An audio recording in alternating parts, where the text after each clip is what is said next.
Okay, the recording has begun, so everything from this point onwards will be recorded and will be added to the Turn On YouTube channel.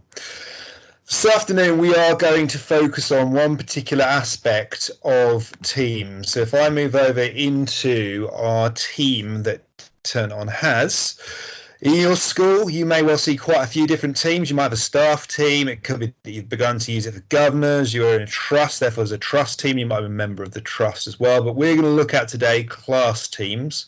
And specifically, I'm going to look at a primary class team. But what I'm about to show you and the way it works doesn't make any difference whether you're in a secondary school, special school, or a primary school. You could be in any phase for all it matters. The OneNote Class Notebook element we're about to look at is exactly the same.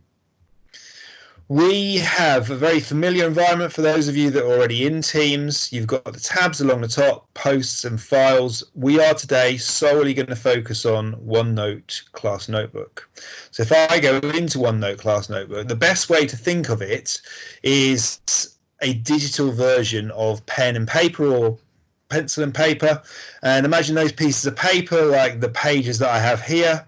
You can scroll up and down them. They're unlimited in size. They can expand out and they can be any size you want.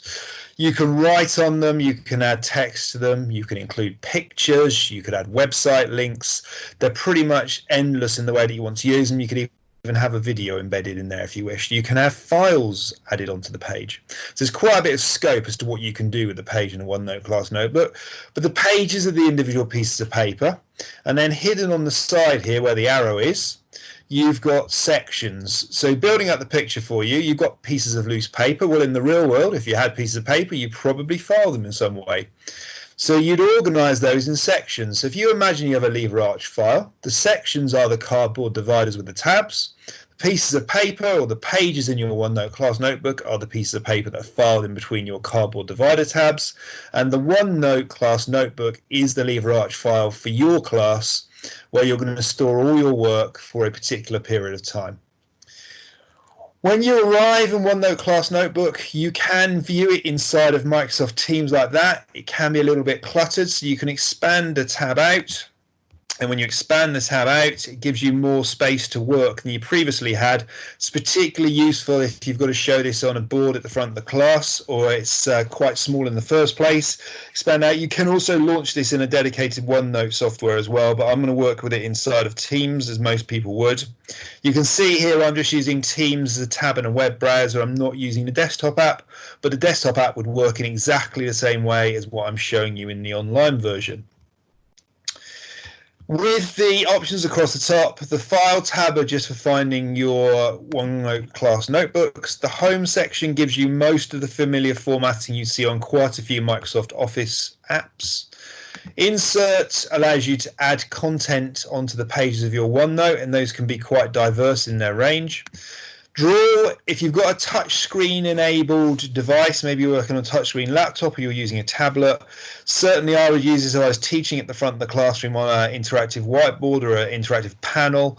I don't often use things like Smart Notebook or Promethean anymore. I tend to use OneNote Class Notebook as my canvas, as the area where I work with my class. And no longer do I teach lessons separately. I normally teach a really good, well-constructed OneNote Class Notebook, and I'm very open with the pupils that I teach.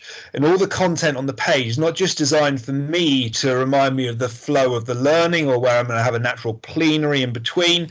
It's also for them to come back and pick up a copy and access the learning that's been recorded. View we'll come back to in a little bit, but it has various tools that are quite useful. So one of them that I have there is Immersive Reader. If for those of you that haven't seen Immersive Reader yet, it's built into many, many Microsoft products as well as other third-party products. Now, if I clicked Immersive Reader, it gets rid of all of the clutter on the page, and what you've got here is a reading tool that if you press the button down the bottom, it won't be very audible to you at the other end at the moment because I've got the volume down, but it will read the writing on the page. And then you've got options in there to change things like font size. You can change the font itself. You could have a different coloured background to say that you needed a green background because you're the visually impaired pupil in there. Maybe it's yellow. You can also pick out from the English side of things nouns, verbs, adjectives. If you want those labelled up in the text, you could label them up as well. And then finally over here, you can have things like picture dictionary. So if you click over a word it will have a picture version of what's there, and you can also use it for converting into other languages. So you may have had quite a challenge in planning differentiated lessons, either for EAL pupils that maybe have different language needs, or also for pupils with different learning needs. Well, this can do the job inside of the OneNote Class Notebook. So all you need to do is prepare the OneNote Class Notebook, and then the pupils come along and independently they apply the Immersive Reader and select the options that you use for them. You could also naturally change the page color here. So if I decided the page color needed to be something in particular, I can amend the page color in there. At the moment, I've got no color, so I'll leave it as blank for the purpose of this demo. And then coming across, you've got the help section where you can get an awful lot of help, and it's very useful in finding things out. I'm going to come back over to my sections. So some sections to be really familiar with when using OneNote Class Notebook. I'm in a teacher view here, I must say. I'm not in a pupil view. Pupils will see something slightly different, and we'll cover that as we go through. So pupils and staff see a collaboration space. The collaboration space, by its very name, is meant to be collaborative. So if you are doing something such as a whole class project, people are working in small groups, you've got pupils and table groups that are working together, but they need to share what they're doing, then that work can be added back into collaboration space. If I drop that down, I might organize this by weeks of learning. I could organize it by subjects I'm teaching. I could organize it by sets if I was in a secondary school and I was purely maybe a science teacher and I had all my different sets in here. And then you can drop work in and out, so the pages build up here, so the pupils can take responsibility and ownership of the learning, and they can drop in the pages to use, or the pages where they could all write on there together. So collaboration space, open to teachers, open to pupils or students. Everyone could edit, everyone could delete, anyone can modify. Just set out the expectations about people being respectful of each other's work. The next area is the content library. The content library is slightly different to the collaboration space. Teachers have the ability to own content in the content library. They can add, they can edit, they can delete, they can modify and move it around. But pupils can only go in and pick up a copy. So if you had built something for English, so maybe there's some SPAG homework there, you can see where I've demoed putting a line in before the drawing tools up there at the top, and you wanted them to go and get a copy, they could go to the content library and they can take a copy and copy it out. And we'll cover in a bit more detail in a little bit how to get copies out to pupils. And then you've got teachers only, which is extremely useful, but teachers only is an area where you can build resources in private. So if I was in here and I was creating an extended writing task, maybe that extended writing task was something that I needed to ensure was prepared the week in advance, but I wanted to use it with pupils the week after, but I didn't have time to do it then, so I want to write it in advance. Well, you do that in the teachers only section, and I've divided mine, for example, into subjects, but you could have yours organized in any sections you'd like, and you just press the plus section button at the bottom there, and it will add another subsection into these main sections. Then down the bottom, you have different pupils or students in your class. So Susanna and Sydney and Henry, and I've got a demo student there, and they can have by default sections called homework or handouts. Let me go up here and show you ones that are created by default. But you can overwrite them with others such as maths or science or English or homework, so they don't have to have, they get things like handouts, classwork and so forth and homework by default, but you can change all that and you can make it suit your needs. So it's up to you just how you would like it to look.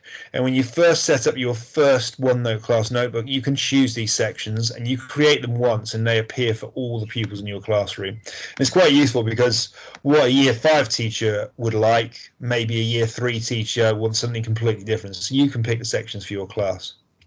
So if I go back to the teacher view and let's say I'm coming into my extended writing task, I've got it there. Now we need to think in the realms of this is a digital world and you can do anything that you can do in the physical world, but digitally. My piece of paper at the moment has a picture in here. I could have, any other want or a better word, I could have had a video there.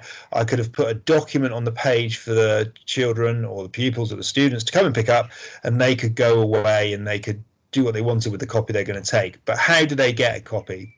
Well, if it wasn't teachers only, it was content library, they could right click over it and they could copy it and they could move it, or you can go to moving copy here And you can choose, if I was actually Henry and I wanted to get a copy, I'm in my English, so I'm going to click on English and I'm going to take a copy. I'm not going to move the original version, and then it's copied over to the folder in Henry's area, and Henry's got a copy of the original, but it's not going to affect my original. This at the moment is in the teacher's area, so I am going to instead say, let's say for the writing task here, I've got a different task. It's about Narnia and Chronicles of Narnia. It's a simple task, but I want everyone to have a copy of that ready for next week. So say this is Friday afternoon, want to get my work out, I've got my PPA time if I'm lucky enough to get any, and I want to send it out to my pupils.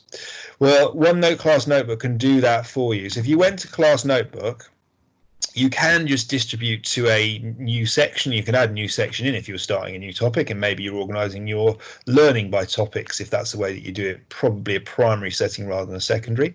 You can copy it to the content library, so one click only, and you can move it into the content library and you could put it into the English folder in there. And it's left still as an original in your teachers only section in case somebody changes it or does something with it, or it somehow gets corrupted or deleted. You've still got the original copy.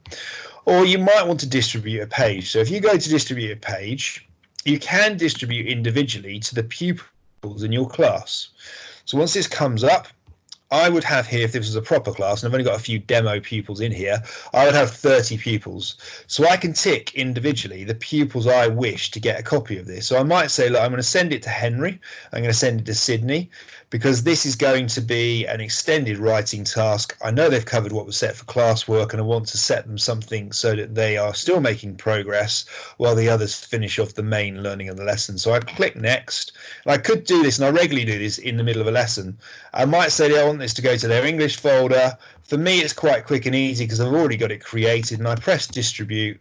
And what happens is this acts like a photocopier, and a pupil or a member of staff walking around the room and putting a piece of paper on the desk in front of the pupils. So you can use this for face-to-face teaching in class, readily use OneNote Class Notebook for that, but it's also very useful for distance learning. And with the current situation, you may have a certain proportion of your pupils at home distance learning, or you can distribute work just like they were here in the classroom, and they'll get a copy of it online over the internet, and it's pretty much instant. So I've distributed work, come back in, I'm going to go to, I think it was Henry I said for that. I'm going to go to his English folder, and in there is the writing task, and there is the piece of work that I've just distributed, and it's in there for him to work on. He can do what he likes to that copy. I can come back in as a teacher and check it and mark it and assess it and work out how much progress he's made with it, but it's not going to affect my original one in my teachers only area, or if he'd picked it up himself in the content library, it wouldn't affect it from there. Another way to do this would be to go to, let's pick up the extended writing task here, and in my extended writing task I want to distribute the page, but this time I want to send it to a group. Click the group distribution, out will come the section on the side, and here I could choose intervention groups. So this might be you're supporting a group that aren't making expected progress, or you know you've got to work with them as an intervention. You may not physically be able to get to them anymore for a distance learning scenario, so you can create a intervention group, and then maybe you could use some of the features we discussed last week, such as you could set up a distance learning lesson using Teams and have a call, or if that isn't approved in your school, you could record a video and put it into Teams, and you could put it in their posts, and then you could set them the work through OneNote Class Notebook. So let's say it's going to go to a group that I've already created English, but if you wanted to create a new group, you click on plus new group down here and you make a new group. What that looks like when you're in there, you give your group a name, you choose the pupils you want to be in that group. So you might want to be quite candid with the name, or you might want to be quite discreet, and then you want to go back in. I'm going to give that to my English group. My English group are the pupils that were defined in there. I click next. This time I want this to go into their homework folder because I want them to have this as a piece of work for homework. And then down the bottom here, if I can scroll down, it's going to play ball with me today. There is a button here that says distribute pages, and I click distribute pages, and just like before, it's sending out the extended writing task, gives you a percentage complete along the bottom, and then it will pop it over into their homework folder so that my English group, my intervention group, are going to get a copy of it. You can see, even though I'm using my broadband and I'm broadcasting a video at the same time, it's quite quick. So if I went into the homework folders of those pupils, Henry was one of the ones I selected, He's got the extended writing task, and there it is in there, ready for Henry to pick up and use. So it's really quick and easy, and you will need to put in some work. There's no magic bullet at the beginning, but what I did the first year that I used OneNote Class Notebook, I took my smart notebooks and I brought the content in and I just put them into OneNote Class Notebooks. And then I built up my library of resources over the space of 1 year. And then after that first year, I was adding and tweaking as new curriculum came in, or maybe the head wanted me to teach a different topic, or I moved year groups, but I could reuse some of what I had. I wasn't reinventing the wheel from the beginning. As far as other tools in here that are quite useful, you could, if you went into maths, and you might have, let's go into content library. I think I left one in there, 2D shapes. No, maybe I didn't. I left it in collaboration space. You could have your writing on the board at the front. So I've done 7 minus 3 plus 2. Well, if I went over to draw, I've got things in here like the maths tool. So if I highlight this, and I bring it up, I can then click on the maths tool, and out will come the maths tool on the side, and it automatically converts it into known text. So you can ink it into maths, so it gets rid of my handwriting and it turns it into written text. But I might want to evaluate, and it gives me the answer there is 6. Well, I might want to see the solution steps. Well, that's all covered there. So the OneNote Class Notebook has maths built in, so pupils can be quite independent in their learning. They can highlight and use this tool just like you as a teacher, and they can see the route to the answer instead of just the answer. Immersive Reader is built in here again, so if you need to go into Immersive Reader. But the beauty of it from a teaching point of view is you could generate a practice quiz, and up comes Microsoft Forms with a bit of luck, and in the middle here it starts to generate a practice quiz that pupils, using that calculation you just put in there, I'm going to sign in, it will generate a quiz. So I might say I'm going to have 5 questions, not 3. Generate quiz, and up comes the quiz inside of OneNote Class Notebook, so I haven't had to go off anywhere. And then on the page, same page, down here, I have now got some questions, and I can still get them read to me by Immersive Reader. I can tick the answers that are correct, and then at the end I can submit them as a pupil or a student, and it will self-mark. So all of a sudden, I've got another tool here, particularly if I'm teaching maths, and it can span all the way from early years Key Stage 1 right the way through to Key Stage 4. It will cover with all sorts of complexities of maths and number. It's really useful, but I'm no longer tied to having to create some extension content in the lesson. The pupils can do that themselves, or waiting for me to hand out the answer sheet is in there. So you can start to see OneNote Class Notebook's got quite a bit to offer in the way of teaching and learning. I've thrown in an awful lot of content so far this afternoon, and I don't have any more tools that I was going to show you, although it is capable of doing more.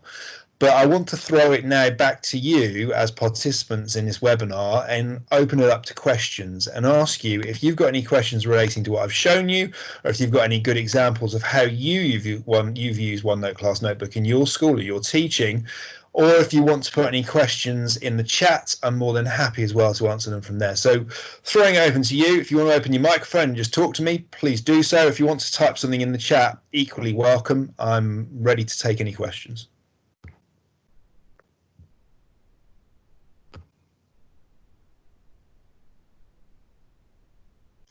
How did you move content from Smart Notebook? Good question, Ruth. I went to my Smart Notebook, I highlighted the page with all the text boxes and the pictures and everything else, and I just hit copy and I just pasted it straight in. Most of the time, the content comes across pretty well. You might have the occasional font you've used that's specific to Smart Notebook or Promethean, and it doesn't come in absolutely accurately, but you get text there and you can convert it to a new font, so it's not too bad. The only sometimes bugbear is a table doesn't always format precisely, but I must say if you were converting something from Word to Google, you'd get some of the same transition problems. Any other questions?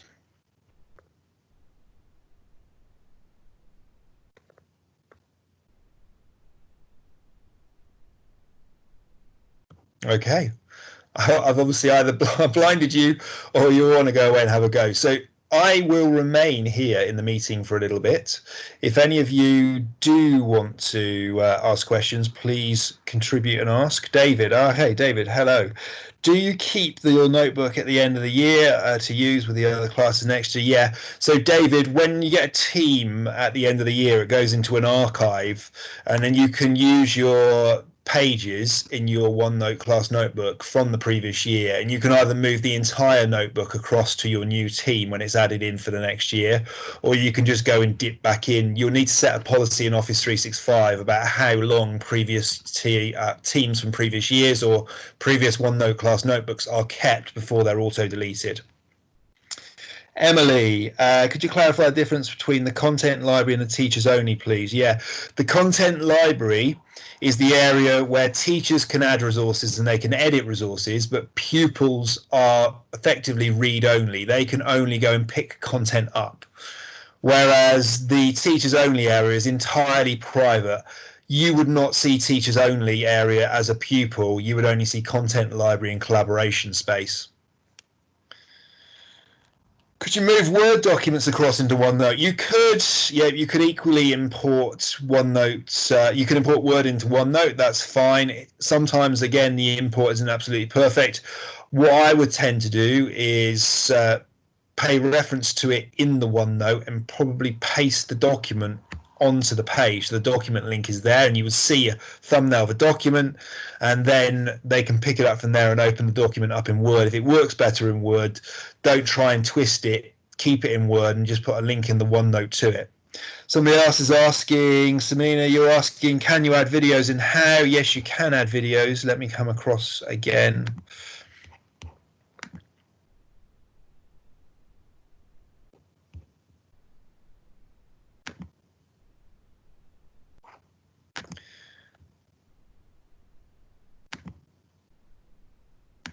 Okay, just going to reshare my screen.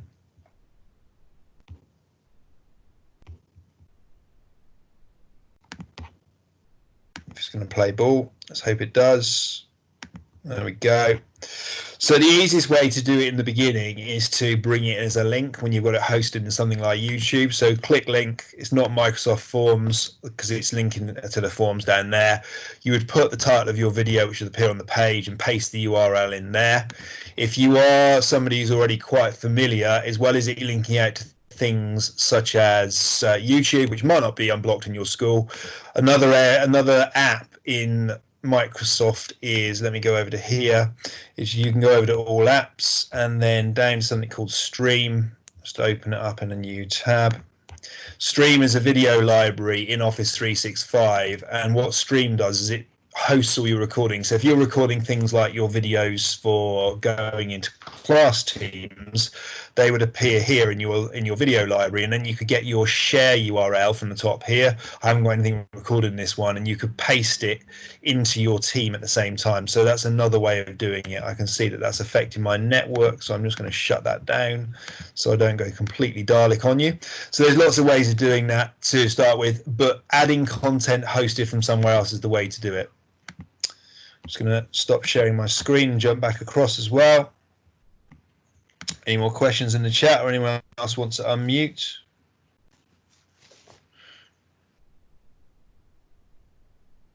Okay.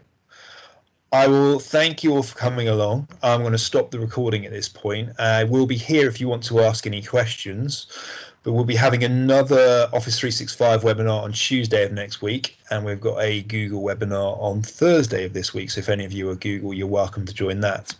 So thank you all for coming along.